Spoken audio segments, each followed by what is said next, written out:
Hello दोस्तों, नमस्कार। हमारी विरासत, हमारी संस्कृति की एक श्रृंखला की मैं शुरुआत करने जा रहा हूं।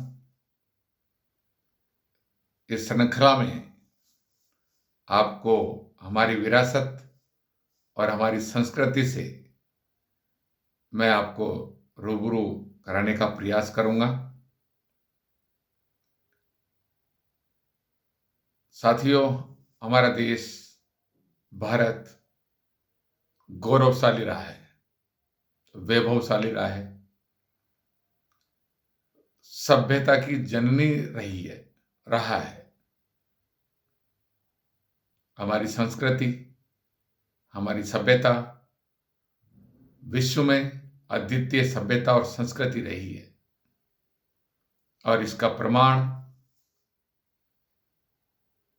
सिंधु घाटी सभ्यता है। आपने सिंधु घाटी की सभ्यता का वो वैज्ञानिक तरीके से बसा हुआ नगर था, आपने किताबों में पढ़ा होगा।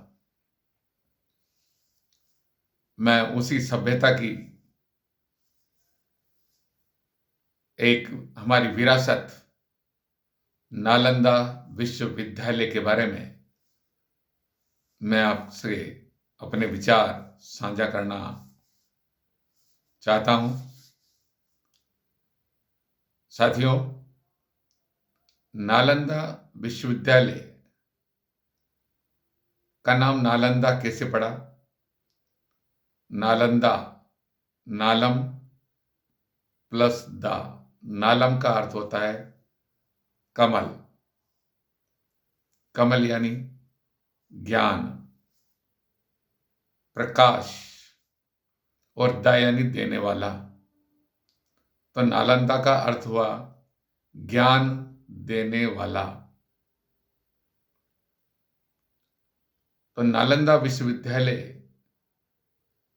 समस्त संसार को ज्ञान देने वाला विश्वविद्यालय था। एक ऐसा अनुपम विश्वविद्यालय था ये, जिसकी लोकप्रियता पूरे वर्ल्ड में थी। पूरा संसार के कोने कोने से यहां विद्यार्थी विद्या अर्जन के लिए आते थे, और नालंदा विश्वविद्यालय में पाई हुई विद्या से ली गई विद्या को अपने देश में जाकर यहाँ की सभ्यता, संस्कृति, ज्ञान, वैभव, उन सबको उन देशों में उनका वो गुणगान किया करते थे। नालंदा विश्वविद्यालय की स्थापना 415 ईस्वी पूर्व गुप्त साम्राज्य के कुमार गुप्त शासक ने की थी। उस वक्त नालंदा विश्वविद्यालय में लगभग 10,000 विद्यार्थी पढ़ते थे और 200 आचार्य थे। वहां पर विद्यार्थियों को पढ़ने के लिए शिक्षा, आवास और भोजन निःशुल्क था। यानी उस युग में भी हमारा देश निःशुल्क शिक्षा देता था। कैसी हमारी संस्कृति थी, कैसा हमारा गौरव था हमारे भारत देश का। क्या उस दौर में भी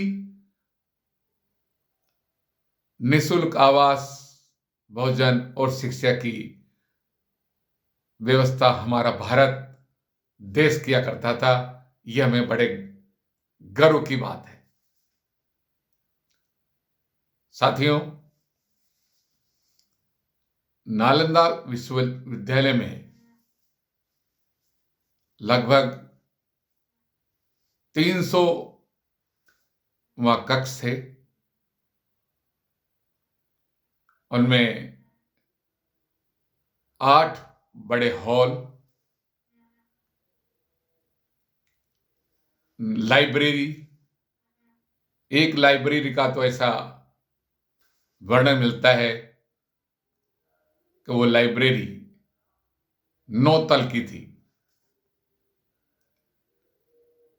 और किताबों की संख्या तो इतनी थी कि किताबों की संख्या को गिन पाना असंभव था, इतनी किताबें थी।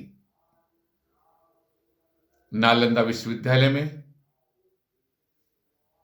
धर्म, राजनीति, दर्शन, ज्योतिष, विज्ञान, शल्य चिकित्सा और खगोल विद्या, इनकी शिक्षा दी जाती थी। उस समय में नालंदा बौद्ध धर्म का गढ़ था, लेकिन वहां पर सभी धर्मों के लोग, सभी धर्मों के विद्यार्थी विद्या अध्ययन करते थे और एक साथ देश के कोने कोने से आए हुए विद्यार्थी